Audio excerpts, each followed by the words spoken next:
ఏంటండి ఎక్కడికి వెళ్ళిరు? ఒక ఫోన్ లేదు, ఏది లేదు. ఫోన్ చేస్తే రిప్లై ఇయ్యరు. మీరు ఏడిపోయారు అనుకోవాలి. నాకేం భయం వేస్తుండే. ఏడికన్నా పోతే చెప్పిపోదామన్న ఆలోచనే ఉండదు మీకు. ఏంది నీకు చెప్పేది? ఆ నీకేం చెప్తారు? నువ్వేమైనా సంపాదించి పెడుతున్నావా? అనిచ్చానా తెచ్చి పెడుతున్నావా? నీకు చెప్పమంటావు ప్రతిదీ. అవు నేను బజారుకు పోతా, అక్కడ ఏదైనా చేసుకుంటా, ఏ పనైనా చేసుకుంటా, సంపాదించుకుంటా తెస్తా. నువ్వు ఇంట్లో కూర్చొని ఉండేదానికి నీకు ప్రతిదీ చెప్పాలంటావు ఎందుకు? భార్యాభర్తలు అన్నప్పుడు శరిసగం ఏదైనా బాధ్యత ఉంటది. నేను చెయ్యందే, ఇంట్లో చెయ్యందే, నువ్వు బయట ఉరుకులో పెడుతున్నావా? నేను బయట తేవాలి, బయట తెచ్చి సంపాదించి పెడితేనే కదా నువ్వు అన్నీ చేసేది. అవునండి. నేను ఇంట్లో అడుగుతున్నా, అది చేయలేదని ఇది చేయలేదని అడుగుతున్నానా?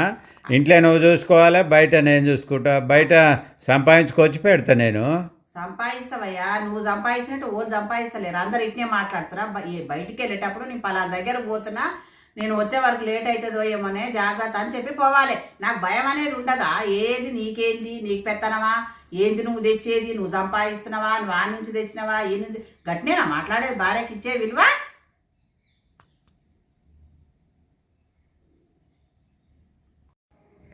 గాడికి పోతున్నట్టావు, గీడిపోతున్నట్టావు, నీకు చెప్పాలనా యాడికి పోయేది? యాడికైనా పోతా నేను.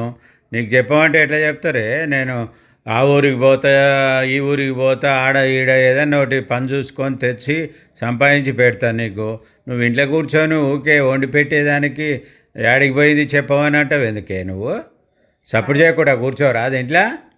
అట్లానా? ఇక నాకు అదే అన్నట్టు సపోర్ట్. నువ్వంతా ఎంజాయ్ చేసేస్తావు, బయటికి పోయి అక్కడ తిరిగి వస్తావు, గుట్టకు పోయినంటావు, ఫ్రెండ్స్ తోటి అంటావు, హోటల్ అంటావు. నేనేం ఇంట్లోనే సాకిరి చేయాలి, ఏడికి తీసుకపోయేది లేదు, ఏం లేదు. నాకు ఎన్ని రోజులున్నా ఇదే పని. సరేలేండి.